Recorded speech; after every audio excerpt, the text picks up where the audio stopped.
When people think of Vietnamese coffee, they usually picture this: strong, dark, bitter, and loaded with condensed milk. Maybe that's a little too much. But what if I told you that's only one tiny part of the story? Vietnam is the world's largest producer of Robusta coffee, a bean with nearly twice the caffeine of the Arabica used in many Western countries. That explains why Vietnamese are ready for work by 7:30 in the morning. In fact, the more you learn about Vietnam, the more you understand why Vietnamese coffee tastes the way it is. Unlike Arabica, Robusta can handle darker roasting, which brings out the chocolatey, nutty, and caramelized flavors. But the secret isn't just the bean and the roasting method. It's also in the brew. Vietnamese coffee is traditionally brewed in a fin filter, which allows the coffee to drip slowly, creating a concentrated brew that's rich, intense, and full of flavor. And that's where condensed milk comes in. Its sweetness balances the strength of the coffee perfectly. Did you know condensed milk came to Vietnam during the French colonial period and became popular because fresh milk was scarce and spoiled quickly? That's why we have Vietnamese iced coffee. Cà phê sữa đá is an iconic drink of Vietnam.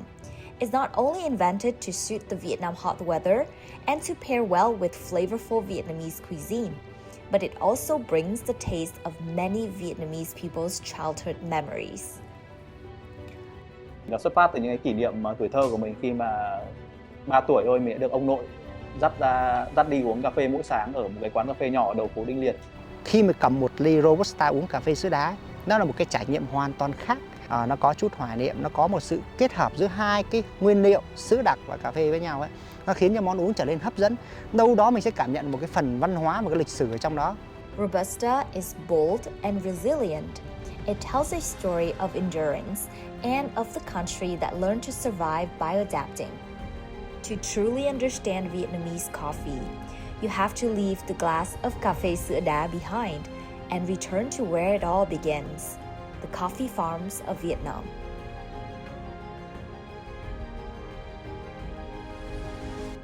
This place doesn't feel like the Vietnam that most people imagine.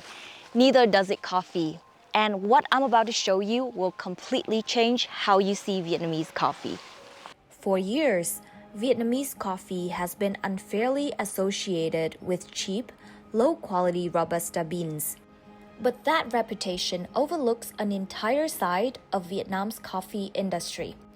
In the Central Highlands, farmers are growing high-quality Arabica coffee, and every cup begins with a fascinating journey from farm to cup.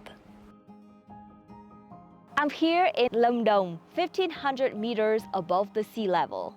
Cool air, fertile soil, the perfect conditions for growing high-quality Arabica coffee. Tụi em luôn rất là tự hào về cái cà phê Arabica ở vùng này. Và tập trung phát triển tốt những cái hương vị mà mình có, chứ mình không cần phải cải tạo để nó giống như hương vị của người ta. Most people never see this part. Coffee doesn't start as beans, it starts as fruit. And every step after this, washing, fermenting, drying, roasting, changes how your coffee tastes. Coffee trees usually begin bearing fruit about 3 to 4 years after planting. During harvest season, workers carefully pick only the ripest red cherries, often visiting the same tree several times as the fruit ripens at different rates. People in our area, mainly they are Koho ethnic people. When they have the wedding or some party, they will not appear. We have 2 tons of coffee cherries and we have to pick by hand. And when we calling, they said, oh, we have the party tonight, so we cannot come. And our team at that time, we only have like 5 people. We pick the cherry until Sunday night.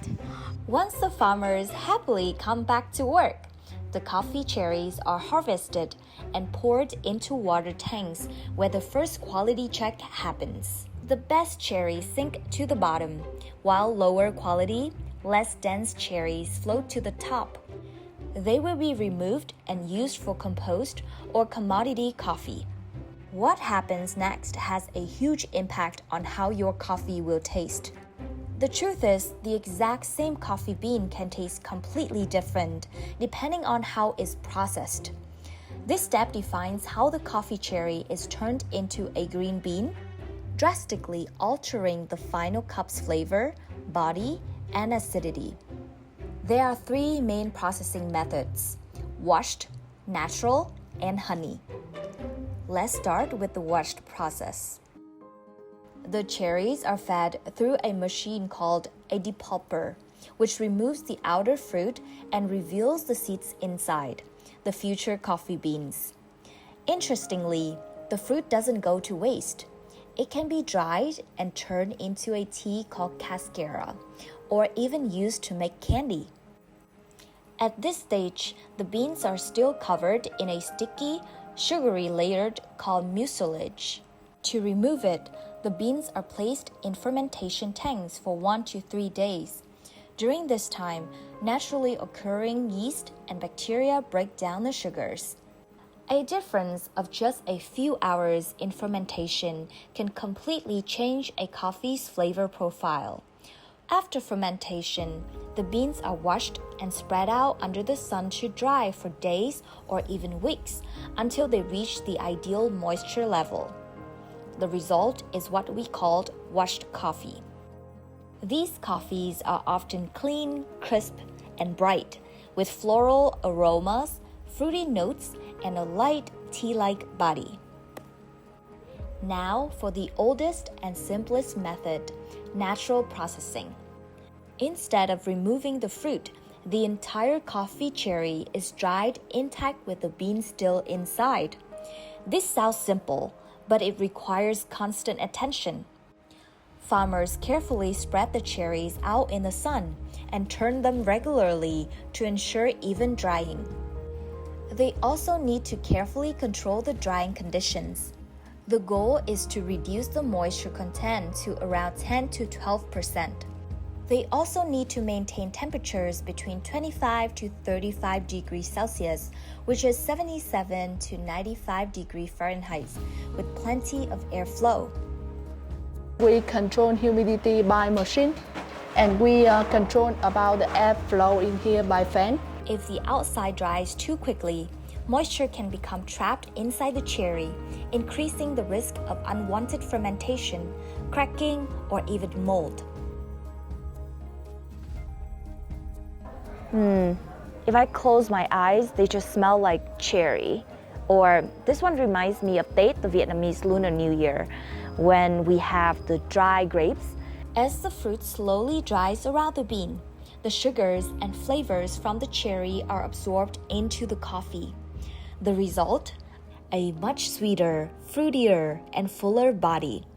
Naturally processed coffees from Lam Dong are often described as tasting like citrus, berries, tropical fruits, and red wine-like. Sitting between these two methods is honey processing. And despite the name, no honey is involved. Farmers remove the outer skin of the cherry, but leave some of the sticky fruit layer attached to the bean as it dries. This creates a balance between the two worlds. You get some of the clean, bright characteristics of washed coffee, along with some of the sweetness and body found in natural coffee. The final cup is often smooth, silky, and sweet, making it a favorite among many coffee lovers. Once dried, the beans are hulled, sorted, and graded. Any defective beans are removed by hands, leaving only the highest quality coffee behind. The green coffee beans are then shipped to roasters around the world, and this is where the magic happens. As the temperature rises, the sugars caramelize, the beans expand, water evaporates, hundreds of chemical reactions occur. Then comes a dramatic moment called first crack. We have different. The beans begin cracking like popcorn. This is when coffee truly starts becoming coffee. A skilled roaster listens carefully, Just a few seconds can completely change the flavor. Too little roasting and the coffee may taste grassy. Too much and it becomes burnt. Finding the perfect roast is both a science and an art. After roasting, the beans are ground, brewed, and finally poured into your cup. But coffee is more than just a drink. Behind every cup is the people working to tell its story. And in Vietnam, a new generation of entrepreneurs is trying to change the way the world sees Vietnamese coffee. Coffee making have a deep history. In countries like Colombia, Brazil, or Ethiopia, most coffee farms are traditional family heritage, usually managed by the older generation. But in Vietnam, in the recent years, the pioneers bringing the high-quality coffee to the global market are mostly younger generation. Lúc đầu mình làm cà phê ấy, với một cái gọi là cái tâm hồn khá ngây thơ.